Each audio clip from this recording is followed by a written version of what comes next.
our first question is kind of how did you get into sports broadcasting? Well, I think the way I got involved, really, it's twofold. One, I'll tell you the way I got involved, period, was I was growing up in Atlanta, knew I wanted to go to a small college, so I went to Coe College in Cedar Rapids, Iowa. Division III school, Marv Levy went there, Bill Fitch, the old NBA coach. Fred Jackson's the only NFL player we ever had that came out, played for a long time with Buffalo and finished with Seattle. But still, small school, 1,400 students when I went there, 1,600 now. But wanted to go there for whatever reason you make when you're 17 years old. You kind of figure out, this is the right feel for me. So I went from Atlanta to Cedar Rapids, Iowa. But what had happened is I played football in high school, but I blew out my knee and had to have reconstructive surgery, all that stuff. Knew I wasn't going to play professionally. You know, now that I'm older, I know I had zero shot at playing professionally. But when you're 15, 16 years old, you think you can anyway. And it kind of forced me to figure out what I wanted to do with my life. And I knew I wanted to stay involved in sports somehow, some way. So I thought I wanted to be a camera guy or maybe a sports producer. And that was kind of my goal and mission. When I decided to go to Coe, they had no journalism program, not even a speech program. And so, again, why did I go there? Who knows? But I called up CNN, and there was an anchor there at the time, Fred Hickman, who had gone to Coe College. And he kind of, gave me the lay of the land and let me know a little bit about Cedar Rapids, about Coe, and this kind of thing. And so when I went to Coe that fall, that summer, Fred helped me get an internship at CNN, being based in Atlanta. I went back home. It was one of those things that, worked on a loading dock at a moving company from noon until, let me get the hours straight. Whatever, I calculate my hours here, but I would go home and get 3 hours sleep in between because I worked overnight at CNN from 8 o'clock in the evening until 5 in the morning. Then I'd go home and I'd go to the loading dock like 8 in the morning until 4 in the evening. So I was doing that 24/7, working my way through college to make money, but interning at CNN all the time, thinking I wanted to be a producer. When I went back to college that fall, so the fall of my sophomore year, I called up all the local television stations in Cedar Rapids and explained I'd interned at CNN that summer and want to know, I'll do anything, carry gear, doesn't matter. And no one needed anything at that time, but one guy wrote my name down, John Campbell, whom I'm still in touch with to this day. He just retired after 30-something years, 2 or 3 years ago. But anyway, and he called me up and said, hey, you won't get to be on TV, you won't get to be famous. I just need somebody to carry gear at the University of Iowa spring football game. Are you willing to do it? I said, yeah, I'll do it. So I did that, and he said, well, next week Iowa State has their spring game. You willing to do that? I go, yeah. That second time, he said, what do you want to do? I mean, what is it you want to do in this business? And I started having a conversation with him, started freelancing there. Basically, I'd learned how to edit at CNN and had learned how to write. And so I would go in and help him with the 6 and 10 o'clock news.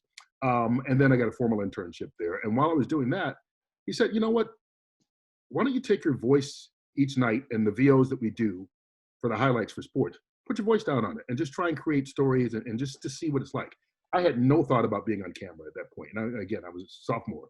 And so I did that. And unbeknownst to me, he took it to the news director and said, yeah, I think I was 19 years old. He said, I think this kid's got something. We can have him report on high school sports in Coe College, Division III, small schools around there. So I started right then. So I started doing that in April of my sophomore year, started being on air. That summer I was an anchor in Cedar Rapids. It's the 96 market or whatever at that time. So I've been on air since I was 19, but it was not my plan at all. It was really someone putting their arm around me and saying, hey, why don't you give this a shot rather than just staying down one track? And I think I would have been happy as a producer. I think my mind kind of goes that way in a lot of things we do here at Fox and other projects that I'm working on. But it just shows the power and one of the reasons that I'm always happy to speak to young people or give back or whatever, because I know someone put their arm around me at a time I wasn't even thinking about being on camera or anything. And look at how it changed my life. So that's the long-winded version of how I got to be on camera. I was looking into your background a little bit, your history of how you got to where you are. And what impressed me the most was it looked like from about, now even learning sooner at 19, you went from this internship to this quick job to rapidly going through big markets and ending up in New York so quickly. Can you explain how you accomplished that and any advice you have for people like us that are trying to do something similar? Well, I think the thing for me was, look, I started on air when I was 19. I graduated from college when I was 21. So by the time I graduated, I had done, by the time that fall came, 2.5 years of being on air. So it was a little bit different, obviously, than being in a classroom or or working at the the campus station, that kind of thing. It was actual practical experience. So that kind of gave me a head start. The station in Cedar Rapids that I worked at didn't want to add a full-time person, with benefits and all that stuff, to their sports department. But they offered me a job in news, so we could add you to the news staff, and you can do sports stories, whenever we don't need you for news. But I knew that I wanted to be involved in sports because I knew that even in Cedar Rapids, whatever path I got on, I didn't want to be the guy who had to knock on someone's door after their kid died and ask them for an interview. And there's a person and a place for that. It just wasn't for me. And I knew it, at that young age. So I wanted to look for jobs in sports. And so I started out working in Des Moines, Iowa. And then, as you said, just kind of progressed. I was there for a year as a sports reporter. Then I got an offer to be a sports anchor, which was the first, full-time sports anchor job I had in Madison, Wisconsin. And then you just kind of bounce around. And my goal everywhere I was just simply to be the best anchor or reporter, whatever my job was, in that market at that time. And that's all I concerned myself with. I figured the rest would take care of itself. If you're really good at what you do, you'll get more opportunities to do more things. And that was always my approach. And I never started out saying, I want to be in New York, or anything like this. I think I kind of set a goal for myself, though, that if I weren't in a top 10 market by the time I was 30, then maybe I should think about my career prospects. And, again, I've got friends that have been in Madison, Wisconsin since I worked there, in the 1980s. And it's a perfect place for them, and I love it. And so I have no disrespect for people that find whatever their niche is. But I was single, obviously not married, no kids. So it was always kind of a focus for me. But it was not a drive to get to the next market. It was simply by being the best I could in the market I was in. And I figured the rest would take care of itself. And it really did. I mean, that's what happened. Even my getting to New York happened when I was in Dallas. And I was at the local station there, Channel 11, the CBS station. And the Fox station was starting up a news program. They didn't even have it then. And the news director at the time asked me to come over there and be their sports guy. And not really. I don't know if I want to cross the street and stay in the same market. If I'm going to stay in the same market, I'll stay at the same station.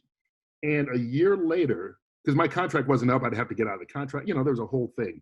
But I had one more year left on my contract. And a year later, this same news director, Lisa Gregorius-Dempsey, who's been running Extra since it started now out in Los Angeles, she hit me up and she goes, I know your contract's up now. You want to come to New York and be my sports guy? I was like, okay, well, that's a different thing. So I went to New York, and that was my hookup. It was a Fox station there. And by being on a local station in New York, I started doing sidelines for NFL games. And that was during the Yankees' heyday. So whenever they played in the playoffs, I would do pregame and postgame interviews from the network and those kind of things. And then that led into play-by-play opportunities. And then the rest is history. Which one of those jobs do you enjoy the most? Is there one that you can really point to at any point in your career that you just have maybe yearned to be back at or just had cherished so much? No, I think they all are. I mean, I one of the things I've tried to do is enjoy the moment wherever I am. And even in the craziness that we're in right now, we all had this time, and you guys are younger, so maybe it hasn't happened to you yet, but you have this time where you go, God, there's not enough hours in the day for me to do all the things I want. I wish I had more time to do this. I wish well, we got it. We asked for it, and it may be too much of it, but I also try to appreciate all those times that I wanted to have this extra time. I've been granted it. So take advantage of it, use it to your best of your ability. So that's always been my approach everywhere. So when you go, what was your favorite place? It's hard to say. One of the things, I still keep in touch with a lot of people I work with in different markets. And I was talking with someone recently. He's in Baltimore now, been there a long time, Mark Viviano. And he and I were in Cedar Rapids, Iowa together. He had just graduated from college. I was still in college. And we talk about those Friday nights covering high school football. And you race back to the station with the videotape you've gotten. And this is, old school days where you had to edit tape. And then we would stand off of camera just to the side of the news set and do the voiceover live as if it were a taped package, because we didn't have time to cut the audio because everything was that close. But there was a certain excitement and adrenaline that you got then that you don't get elsewhere. By doing play-by-play, when you're in a stadium and there's 60,000 people and you get that natural crowd reaction, and play-by-play is literally not knowing what's going to happen 30 seconds from now. There's a sheer enjoyment that you get from that and an energy that you get. By being in the studio at Fox NFL Sunday, there's this 30,000-foot big picture aspect that you have on all football that you can't get when you're doing a game. When you're doing a game, you have to know who the third guard is for the teams because an injury may happen and you have to know his story. And and put a personality and a face to him. When you're in the studio, you don't worry about that, but you worry about playoff positioning or, big picture stories and how that all fits together on a week by week basis.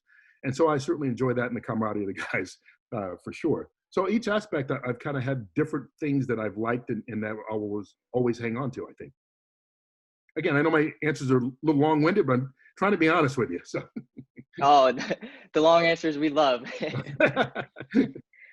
My question is kind of like, what advice you have for us as new journalists entering kind of a time where a lot of things are questioned. Yeah. So what kind of advice do you have for us, especially as sports journalists?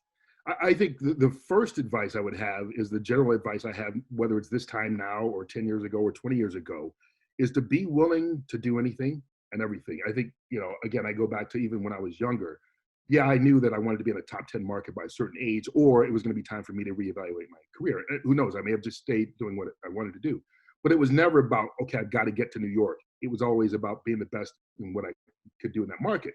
But that entailed a lot of it going back to the start. I thought I wanted to be a producer. Someone said, put your voice down on tape. If I'd said no, I'm not doing what I do today. By having pulled cable in the snow to set up a live shot and doing those kinds of things, I think it's given me an appreciation for everybody that's a part of this.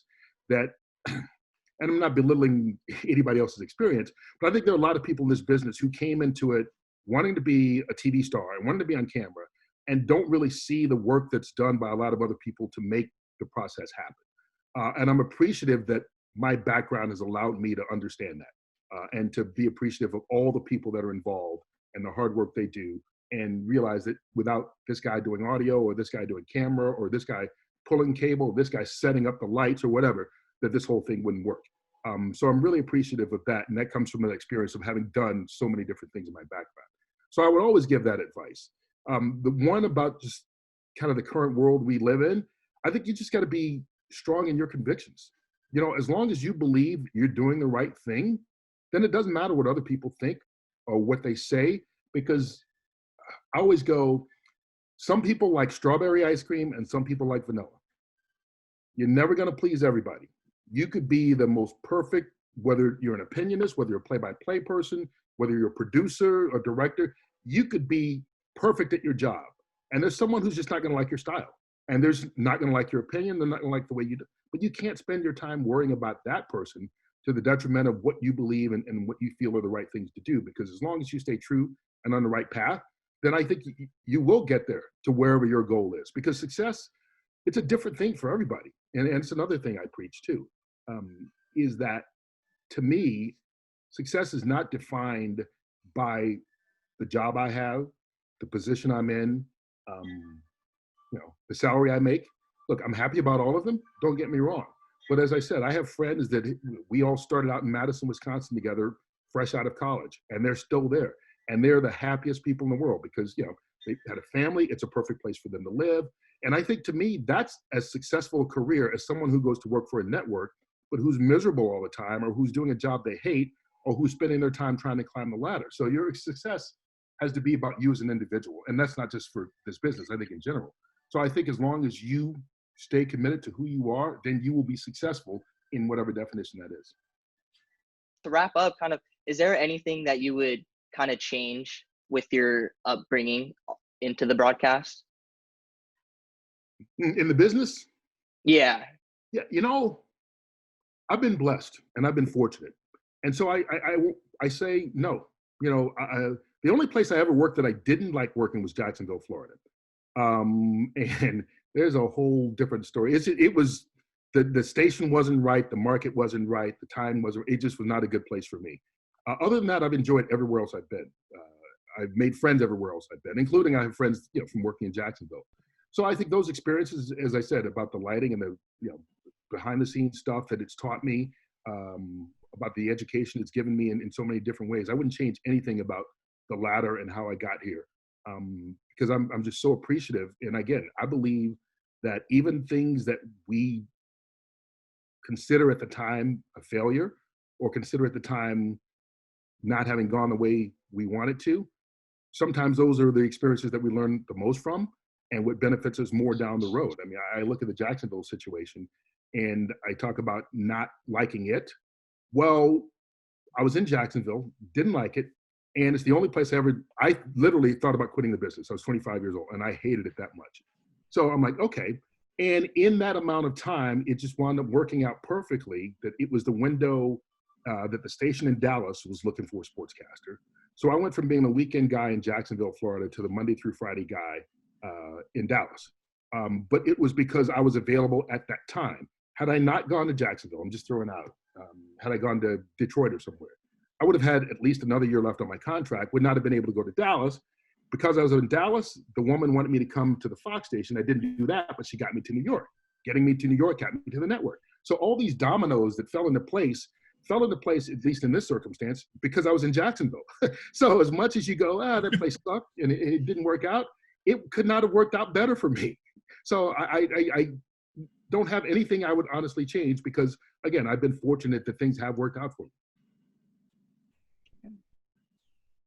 You know, I've got one last one that you may not be compelled to tell a bunch of college seniors that answered this question. What do you think, a gut feeling, will we be seeing you on Sunday mornings come the fall? You will be seeing me, I believe, this is my opinion, on Sunday mornings in September. The question is what happens after. I think the NFL season will start on time. I think they're pushing to do everything they can to start on time. And that's my expectation. Obviously, we don't know 3 months in this pandemic could be, totally different than what we're sitting here now. But I believe that will start on time. The question is, I think we've all heard from the experts and the health experts, there's going to be a second wave at some point. How severe is that second wave? Do we have to shut down the country again? Can they not play sports? Is it because X number of players are affected and they go, well, wait a minute, we have to back off instead of just society? So I think the question is, can we start in September and finish the second week of February like normal? That I don't know, but I think we will start in September and be, off to the races from there. Well, I hope you're right. Amen to that, brother. Well, I think that's our time, if I'm not mistaken, right? No problem. Thank you so much. Thank you so much. My pleasure. You. My pleasure. You guys, good luck with graduation for everybody out there. Good luck in the real world. It's probably not the dream you had. You said, hey, I'm going to graduate from college in 2020, and then this is going to happen. Hey, you said it right yourself, though. The dominoes fall one way or the other, no matter how crazy there you go. is. You'll look back on this, and someday you'll laugh. Trust me, one way or the other. Thanks for having me. Thank you, No problem. Curt. Thanks for joining. You guys take care. You too.